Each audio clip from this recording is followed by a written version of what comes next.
Bonjour et bienvenue sur le site de alform.com dans la formation OS 10 Client et le Capitaine, dans le module réseau et dans le chapitre Partage et Firewall, dernière vidéo de ce chapitre d'ailleurs. Alors, dans cette vidéo, qu'est-ce que nous allons voir? Nous allons découvrir les types de services que nous pouvons partager depuis notre Mac.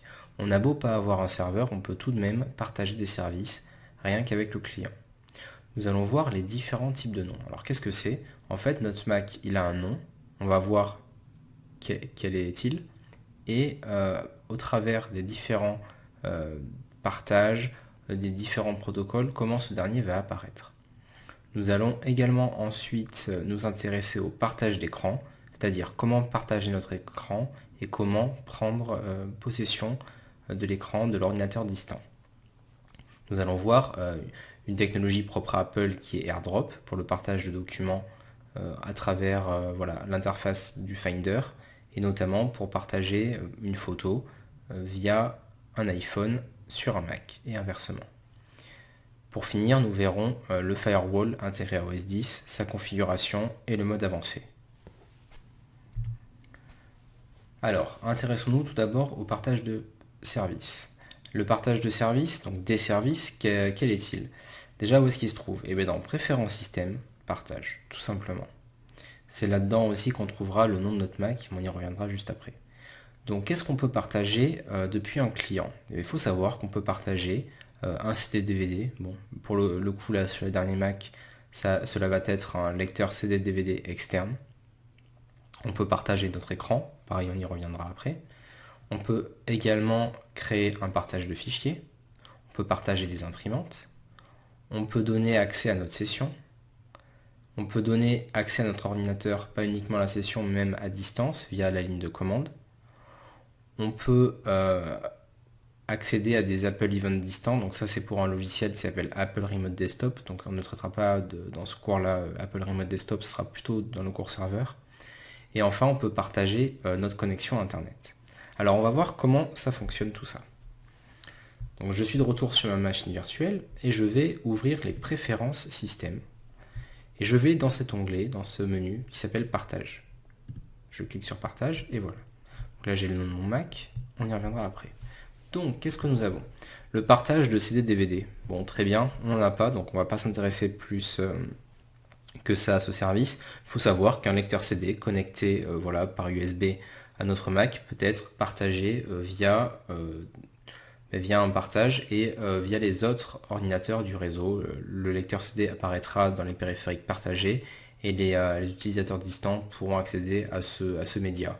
Bon, très sincèrement, c'est pas très utilisé et puis bon, les temps de lecture sont pas terribles, donc je vous conseille plutôt de privilégier un partage de fichiers, on va le voir après, d'un Mac plutôt qu'un partage CD DVD.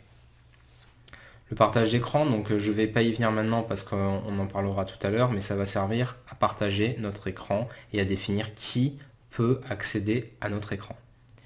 Le partage de fichiers. Alors, rappelez-vous, on avait nos home folders avec les dossiers publics.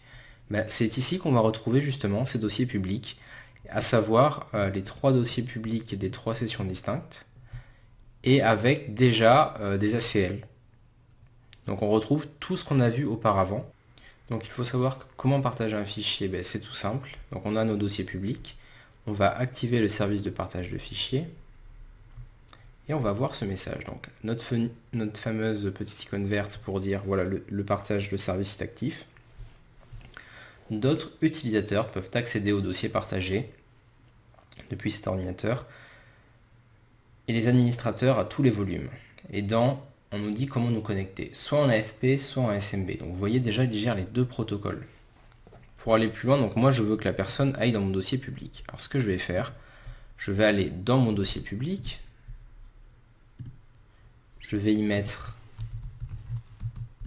une capture d'écran, et je vais dire que la personne, ou même pour aller encore plus rapidement, au lieu de créer un utilisateur, je vais dire que tout le monde a accès en lecture-écriture.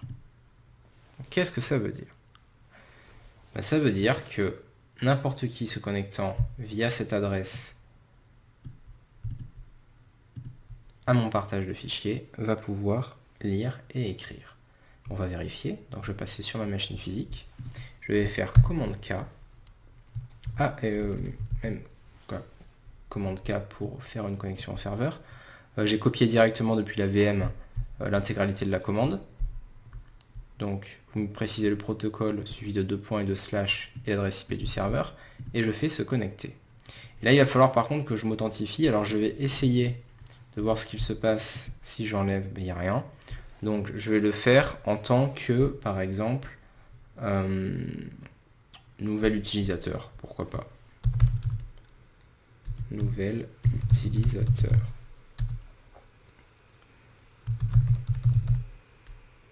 Si je me connecte, voilà, ça m'a fait switcher. Dossier public, alors j'ai accès à mes documents ou au dossier public de Bastien Bleza.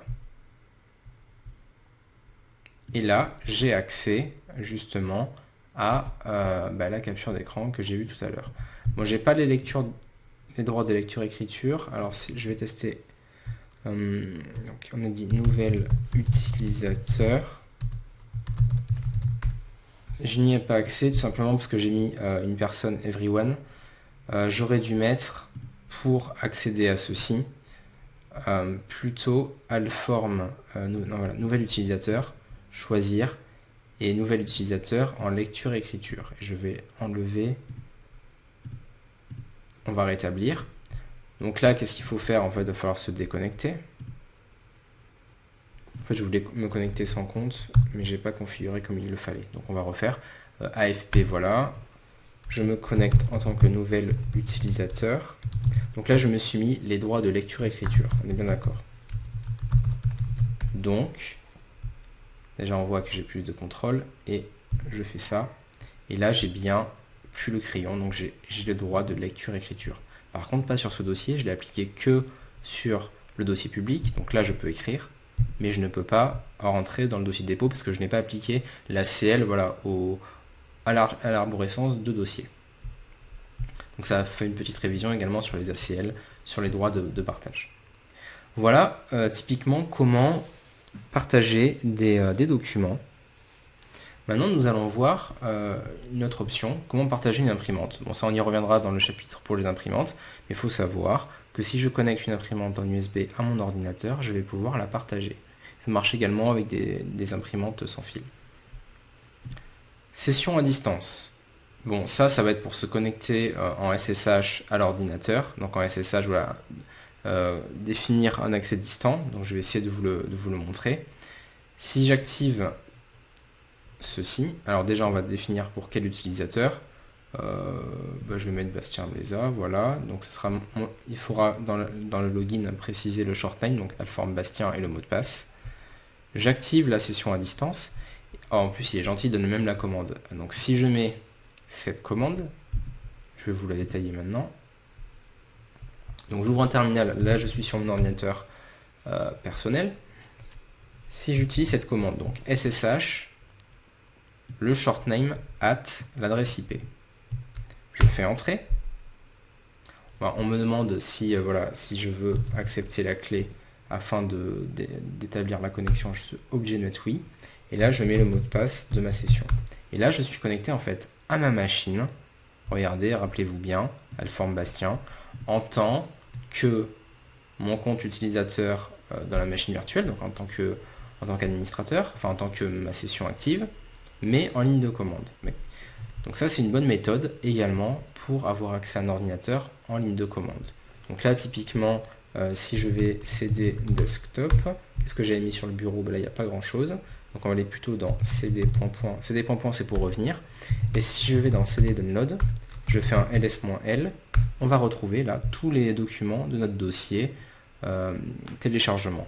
Documents, si vous vous en rappelez, on en a vu certains, tous même, lors des vidéos. Pour me déconnecter, exit. Et là, je suis sur mon ordinateur personnel. La gestion à distance, ça va permettre aussi d'accéder à des ordinateurs et de les contrôler via le logiciel Apple Remote Desktop. Apple Remote Desktop, voilà, c'est un logiciel qui est développé par Apple et qui permet de gérer un parc, on va dire, d'ordinateurs Mac. Bon, c'est bien de le coupler à un serveur, enfin à d'autres services, mais ça permet voilà, assez facilement de gérer des ordinateurs, de gérer plusieurs ordinateurs à distance, d'envoyer des scripts, de générer des rapports, ce genre de choses, donc c'est quand même très pratique. Ça, non. Et le partage internet, voilà, en fait, on va choisir une interface à partager et à rendre disponible pour d'autres utilisateurs. Alors pourquoi utiliser ça? Ben, si votre Mac est connecté à internet et que vous n'avez pas du tout envie de donner les accès à votre box à quelqu'un, notamment en entreprise, hein, ça marche très bien, mais vous pouvez partager votre connexion internet via le Mac en sélectionnant l'interface réseau. On voit que j'ai deux interfaces et partager à d'autres clients. J'active ce port. Voilà, je ne le fais pas parce que ça ne servira à rien, mais en tout cas, voilà, faut savoir qu'on peut partager des connexions internet, votre connexion internet, via un ordinateur Mac à une autre personne. Que ça soit bien sûr, après la personne, vous créez vos identifiants et elle va se connecter, voilà, soit avec un téléphone, une tablette, un ordinateur, ce que vous voulez. Donc voilà le petit aperçu du partage. Ensuite, les différents types de noms. Alors, rappelez-vous, dans les précédentes vidéos, je vous ai parlé du réseau, notamment des adresses IP, du DNS, des protocoles bonjour, SMB. Et il faut savoir que notre Mac, le nom en fait de notre Mac n'est pas interprété de la même manière et ne rend pas voilà de la même manière. Alors typiquement, qu'est-ce que ça veut dire? Si mon Mac, je l'appelle Bastien espace MacBook Pro, donc tout ça avec les bonnes majuscules qui vont bien. Qu'est-ce qui se passe? Du point de vue réseau, le nom s'en fiche. Il s'appelle, si mon adresse IP est celle-ci, il va s'appeler 192.168.1.16. Donc ça c'est configuré par le réseau et utilisé par tous les autres sur le réseau. Maintenant, si j'ai configuré un DNS sur mon ordinateur, si mon DNS, j'ai un serveur DNS qui s'appelle bigzen.fr, mon Mac, lui, tous les autres du réseau et qui ont ce DNS de configuré, bigzen.fr, le verront en tant que bastienmbp.macbook.fr et bastienmbp tout en minuscule. On reverra ces notions dans le cours serveur. Le Bastien MBP, donc là, c'est mon nom par défaut, nom que nous allons trouver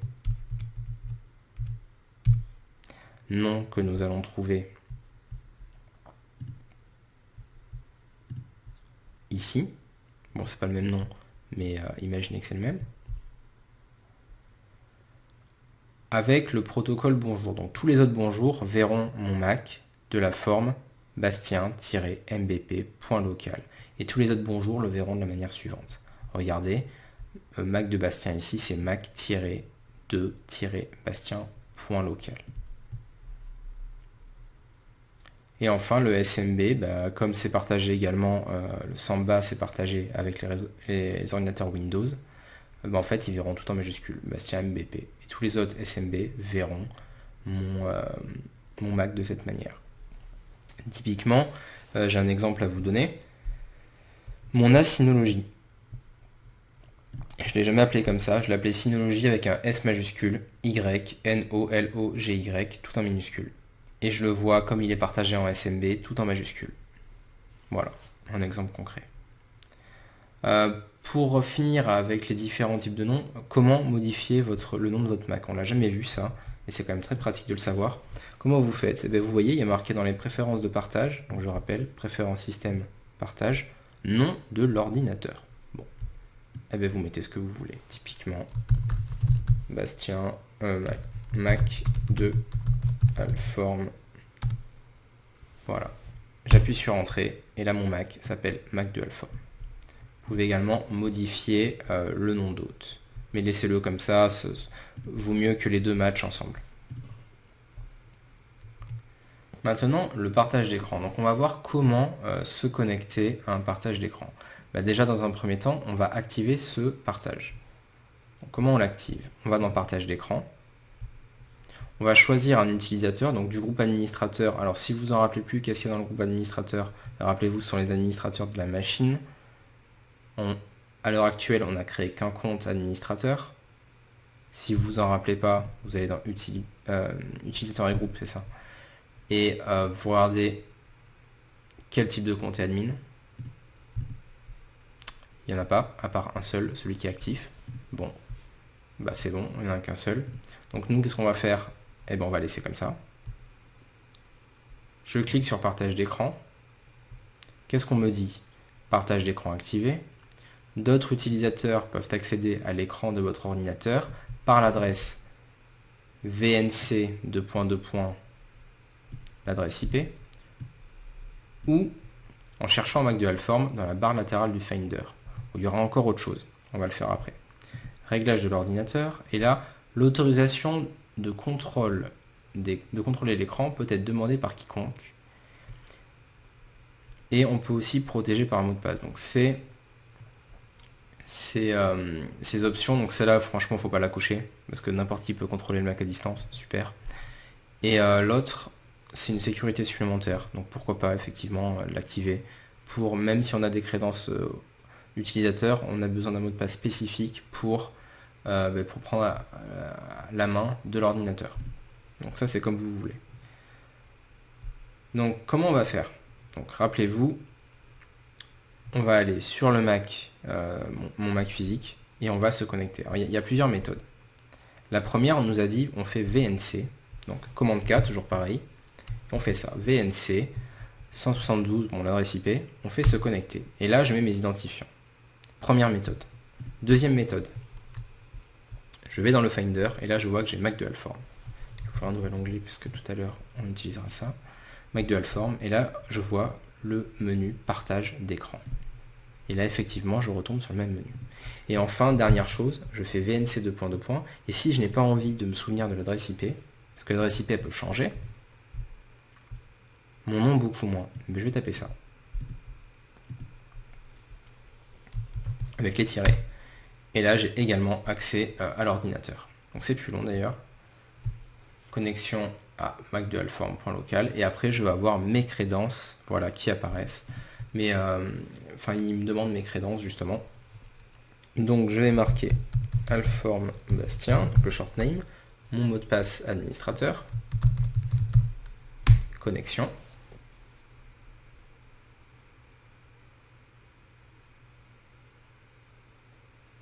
On attend un petit peu. Et après, ce qui va se passer, c'est que je vais avoir accès à distance à mon Mac. Bon, là, il a... Ah oui, bah, on va venir sur ce chapitre après. J'ai eu un message, donc je voulais pas vous montrer ça maintenant, en fait, mais c'est par rapport au firewall. Là, ça m'embête un petit peu à ce niveau-là, donc je vais quand même réessayer avec ça. Et si j'ai le même message, on va faire les modifications.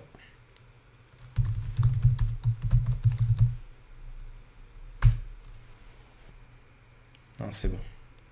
J'ai eu de la chance. On verra après la partie firewall tout à l'heure, je vous expliquerai. Et là, voilà, j'ai une interface avec la gestion à distance. Donc là, je suis sur mon ordinateur, ici, là, mon ordinateur, et là, la machine virtuelle. Donc c'est un bon moyen, voilà, de nous permettre de contrôler facilement des ordinateurs à distance. Il faut savoir qu'est-ce qu'on utilise là derrière. En fait, il y a ce qu'on appelle le client ARD, donc le client Apple Remote Desktop, en fait, qui est juste le client du logiciel Apple Remote Desktop, tout simplement. Et là, on peut contrôler, on peut juste observer, on peut même zoomer, voilà. Mise à l'échelle, donc on peut voilà, agrandir la résolution. Et c'est tout, on ne peut pas faire grand-chose. Hein. On peut changer la qualité, voilà. Mais pour aller plus loin, bien entendu, il faut acheter le logiciel Apple Remote Desktop. Donc moi, je vais me déconnecter du partage d'écran. Et on va retourner à notre PowerPoint. Donc j'enlève le partage d'écran, voilà. Super.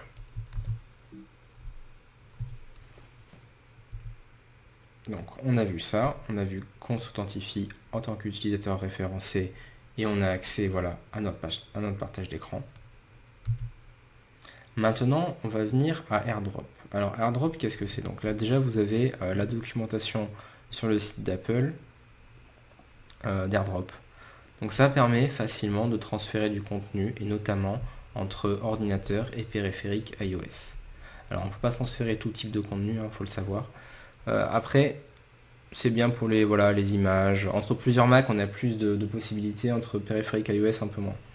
Vous avez la liste de compatibilité des Mac, parce que tous les Mac ne sont pas compatibles avec AirDrop. Donc ça, je vous laisserai regarder cette page à tête reposée.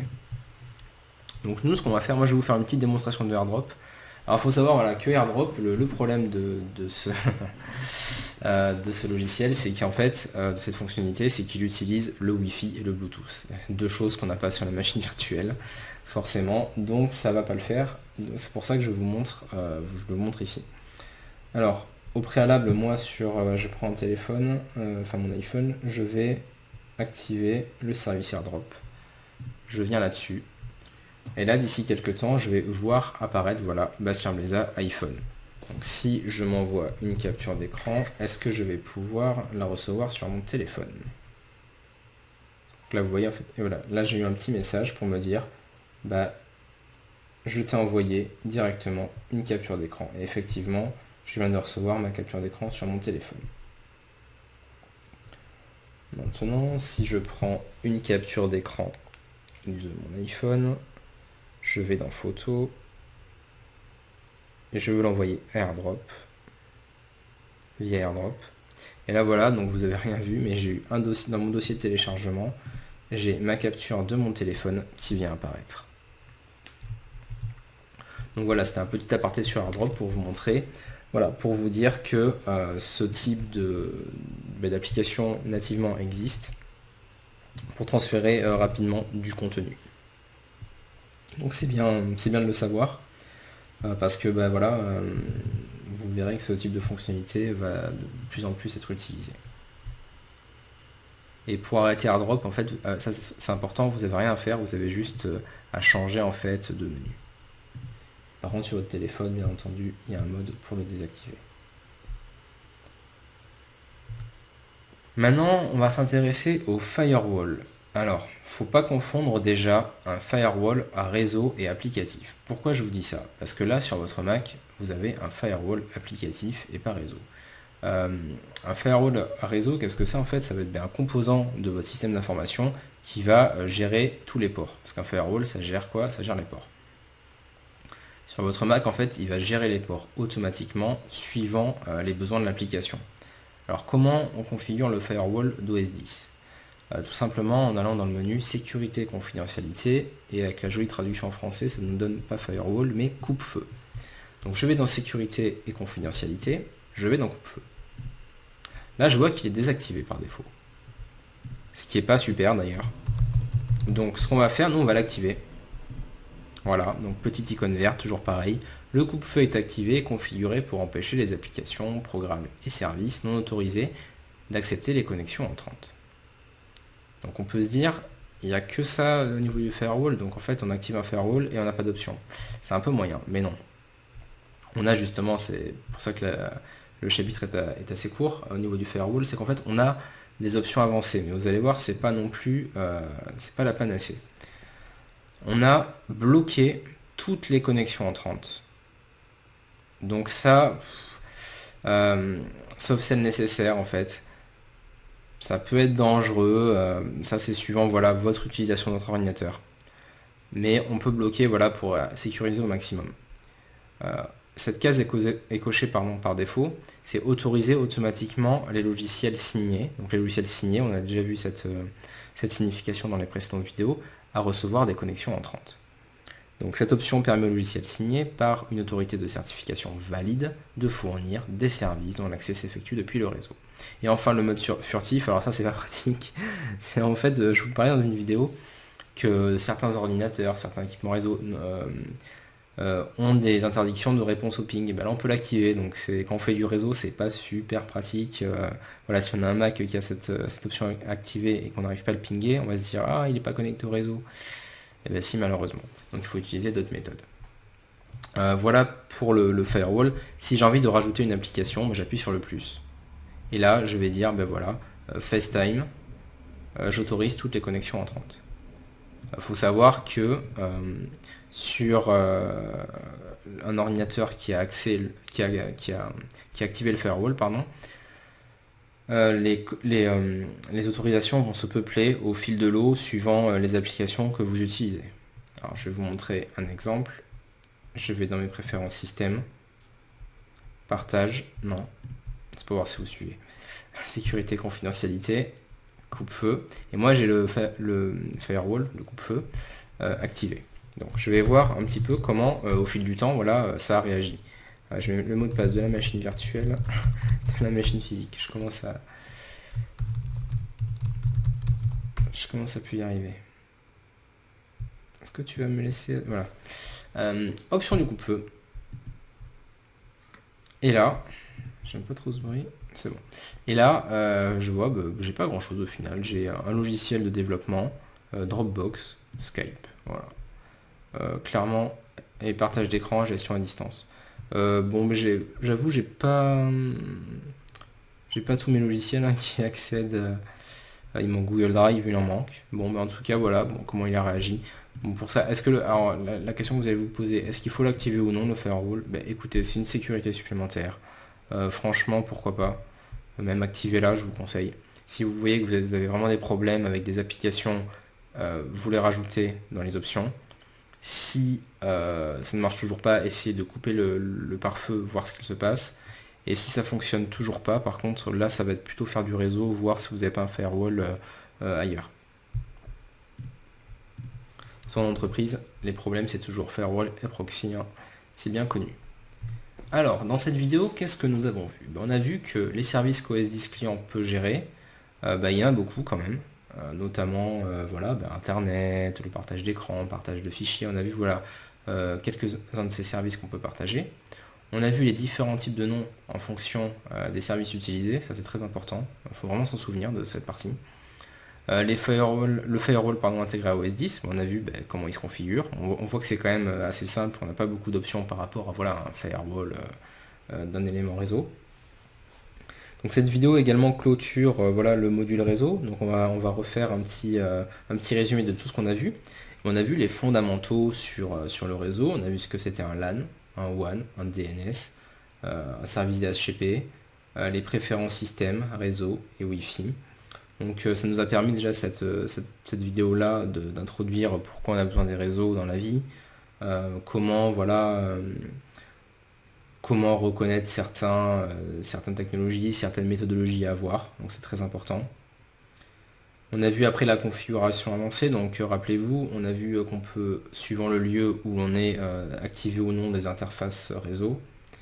On a vu la configuration manuelle, la configuration, voilà comment on va configurer, on va paramétrer notre DHCP, notre DNS, notre masque sous réseau de manière manuelle. On a également vu les paramètres Wi-Fi avancés, savoir où est-ce qu'on configure le DNS et le WINS, voir où est le menu 802.1x. Rappelez-vous, le 802.1x c'est pour les portails captifs, entre autres. Comment configurer un proxy, très important, parce que ça en entreprise on n'y échappe pas. On a vu les différentes interfaces, donc on peut également les prioriser, faire passer la carte Wi-Fi avant la carte réseau par exemple. Et on a vu également le VPN. Enfin, dans l'avant-dernière vidéo, qu'est-ce que nous avons vu? Tous les utilitaires réseau, donc le statut, le diagnostic réseau, filaire, sans fil, ainsi que les utilitaires réseau, info, netstat, ping, lookup, traceroute, whois, portscan, et leur équivalent, on l'avait vu dans le network utility, donc utilitaire de réseau, et on les avait vus aussi en ligne de commande. Voilà, cette vidéo clôture le module réseau et je vous retrouve très prochainement pour le prochain module.